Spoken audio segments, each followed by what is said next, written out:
कि स्वायं भुव मनु अरु सतरूपा जिनते भय नर सृष्टि अनुपा स्वयं भुव मनु अरु सतरूपा जिनते भय नर सृष्टि अनुपा स्वयं भुव मनु अरु सतरूपा जिनते भय नर सृष्टि अनुपा स्वयं भुव मनु अरु सतरूपा जिनते भय नर सृष्टि अनुपा दंपति धर्म आचरण का अजह गाव सुति जिन कैली का दंपति धर्म आचरण का अजह गाव श्रुति जिन कैली का स्वायं भुव मनु अरु सतरूपा जिनते भय नर सृष्टि अनुपा। भक्तवत्सल भगवान की जय हो। विधाता जी के पुत्र हुए श्री मनु जी महाराज, माता सतरूपा। इन दोनों के माध्यम से धरती पर नर सृष्टि का आरंभ हुआ। धरती का प्रथम कोई पुरुष है तो श्री मनु जी महाराज। इस मृत्यु लोक का सबसे पहला कोई पुरुष आया, कोई पुरुष सबसे प्रथम पुरुष है, उनका नाम है श्री मनु जी महाराज।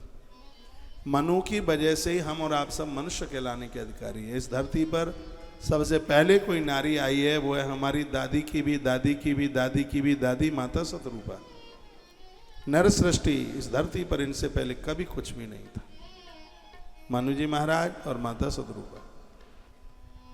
ना कोई मुसलमान था तब, ना कोई ईसाई था, सब बस मानव जाति थी। और ये तब की घटना है, तब ब्राह्मण क्षत्रिय वैश्य और कनिष्ठ कुछ भी नहीं था। चारों वर्णों में से कोई भी वर्ण नहीं। श्रीमद् भागवत के 11वें स्कंद में वर्णन है, एक ही मंत्र होता था, ओम। जैसे आज कहते हैं ब्राह्मण क्षत्रिय, उस समय मनुष्य को हंस कहते थे। सतयुग था, आरंभ काल था, और मानव जाति को हंस के नाम से माना जाता। उसका नाम था हंस। हंस में ये विशेषता है, वो दूध और पानी को अलग कर देता है। उस समय का व्यक्ति पाप पुण्यों को अलग करना जानता था। सतयुग को कृतयुग कहा जाता है, क्योंकि उस युग में कोई पापी नहीं था। ऐसा युग था वो है। तब श्री मनु जी महाराज प्रथम पुरुष। मुसलमान भी मनु को क्या नाम देते हैं, वो कहते हैं आदम। उर्दू में मनुष्य को, मनु महाराज को आदम। तो मनु शब्द से बना है, मनु से बना है मनुष्य, और आदम से बना है आदमी। आदमी जो शब्द है वो उर्दू का शब्द है।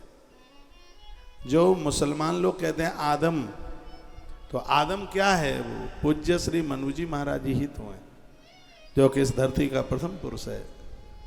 गोस्वामी तुलसीदास जी ने कहा है, स्वयं भुवु और मन सतरूपा इनते भई नर सृष्टि अनुपा। धरती पर नर सृष्टि का आरंभ ही इन्हीं से हुआ है। और इस मृत्यु लोक में सबसे पहले 5 संतानें आई। और ये मैं आपको निवेदन कर दूं, इस मृत्यु लोक में सबसे पहले बेटी का जन्म हुआ है।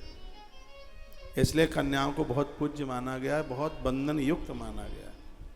यहाँ इस धरती पर पहले जन्म है वो पुत्र का नहीं है, पुत्री का। 3 पुत्रियाँ आई थी, उसके बाद में 2 बेटे आए थे। 5 संतानों ने एक संग जन्म लिया। फिर यह सृष्टि इन 5 से और आगे बढ़ गई, जिनमें 3 कन्याएं थी, 3 बेटियां थी, जिनके नाम मैं बता रहा हूं। आकुति, देवहूति, शाह, प्रसूति, ऋत, विस्वता। जाजू जी, आपकी ट्रेन का टाइम ना हो जाए, देखते रहिएगा। हैं?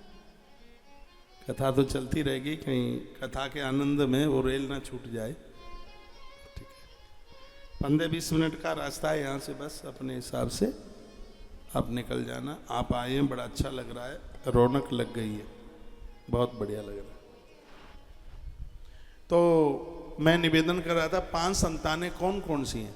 3 तो बेटियां थी, आकुति, देवहूति, शाह, प्रसूति, ऋत, विस्वता। आकुति, देवहूति और प्रसूति भागवत जी में जिनकी कथा बहुत विस्तार पूर्वक है। माता देवहूति का तो पूरा 3रा स्कंद ही भरा हुआ है। 2 बेटे हुए थे, एक का नाम था उत्तानपाद और दूसरे का नाम है प्रियव्रत। दोनों का नाम रामायण में भी है।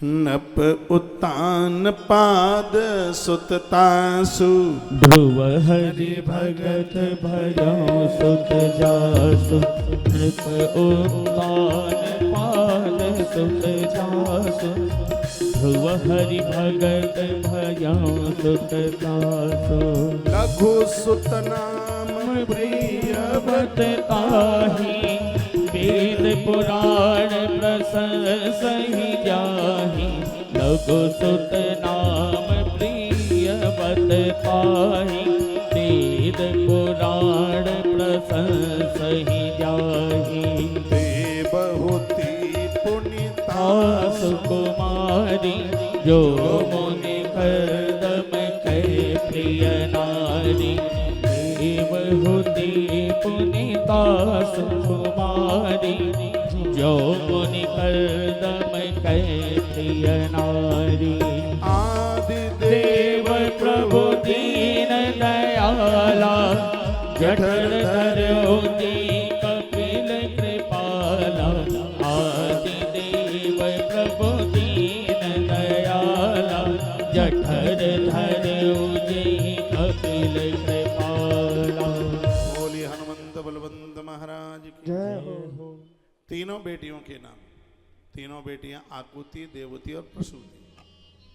उनसे छोटे दो बच्चे हैं, एक का नाम है उत्तानपाद और उनके छोटे हैं उनका नाम है प्रियव्रत। ये वही उत्तानपाद हैं जिन्होंने ध्रुव जी को जन्म दिया। ये वही प्रियव्रत हैं जिनके वंश में आगे चल के भगवान ऋषभदेव का प्राकट्य हुआ। ये पुरुष बड़े अद्भुत हैं, किसी के घर भक्त आया, किसी के घर भगवान आया। बहुत बड़ा संयम है। तो यहीं से इस कथा का वर्णन किया जा रहा है कि इस धरती का मृत्यु लोक का प्रथम राजा हुआ, उनका नाम है श्री मनु जी महाराज।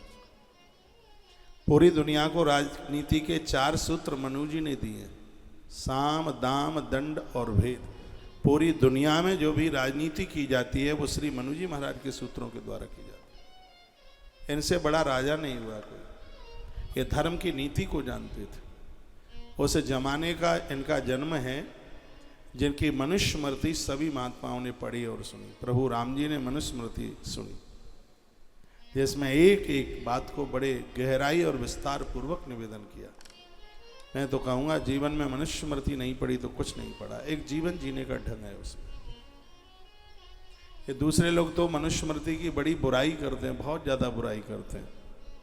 तो कहते हैं मनु जी ने ये कहा है कि नारी को जितना त्रिषित करो उतना ही ज़्यादा ठीक है, उतना ही वो घर में दब के रहेगी। लेकिन मनु जी का ऐसा शब्द नहीं है। मनु जी तो कहते हैं यत्र पूजनते नारी रमनते तत्र देवता।